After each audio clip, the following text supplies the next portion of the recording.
भगवान कहते हैं, भक्त को कभी अपने नियम और श्रद्धा को नहीं बदलना चाहिए, चाहे उस पर कितने ही कष्ट क्यों ना आ जाएं। मैं समय आने पर उसके हर कार्य को सिद्ध कर दूंगा। एक व्यक्ति था।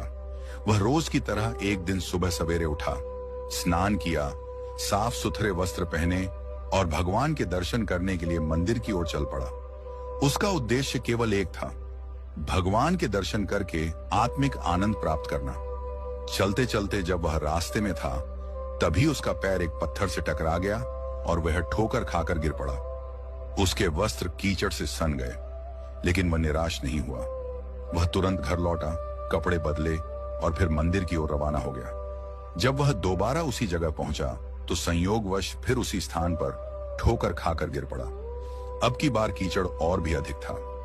लोग देखकर हंसे, कुछ ने ताने मारे, लेकिन उसने किसी की परवाह नहीं की। वह फिर से घर गया, स्नान किया, कपड़े बदले और तीसरी बार भी मंदिर की ओर चल पड़ा।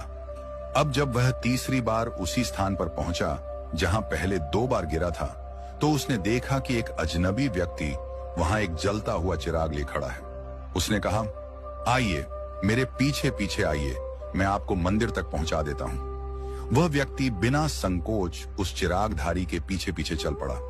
कुछ ही समय में वह मंदिर के द्वार पर पहुंच गया। उसने उस व्यक्ति से आग्रह किया, आप भी मेरे साथ चलिए, दर्शन का लाभ लीजिए। परंतु वह चिराग लिए व्यक्ति वहीं द्वार पर खड़ा रहा। कई बार आग्रह करने पर उस व्यक्ति ने कहा, मैं अंदर नहीं जा सकता क्योंकि मैं काल हूं। यह सुनकर भक्त चौंक गया, स्तब्ध रह गया। काल ने कहा, मैं ही था जिसने पहली बार तुम्हें गिराया था। जब तुम वापस गए, कपड़े बदले और दोबारा मंदिर की ओर चल पड़े, तब भगवान ने तुम्हारे अपने पाप क्षमा कर दिए।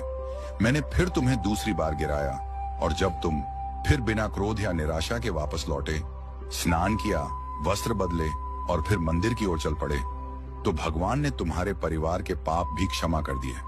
अब मैं डर गया कि यदि मैंने तुम्हें तीसरी बार गिराया और तुम फिर उठकर मंदिर चले गए, तो भगवान तुम्हारे पूरे गांव के पाप क्षमा कर देंगे। इसलिए मैं स्वयं आया हूं तुम्हें मंदिर तक पहुंचाने। ये बात हमें सिखाती है कि जब श्रद्धा अडिग होती है, जब नियम दृढ़ होते हैं, तो स्वयं बाधाएं रास्ता छोड़ देती हैं। आज हम जरा जरा सी बातों पर सत्संग छोड़ देते हैं, भजन जाप छोड़ देते हैं, कभी कोई मेहमान आ जाए, कभी कोई पारिवारिक कार्य आ जाए। हम संसारिक रिश्तों को ईश्वर से ऊपर रख देते हैं।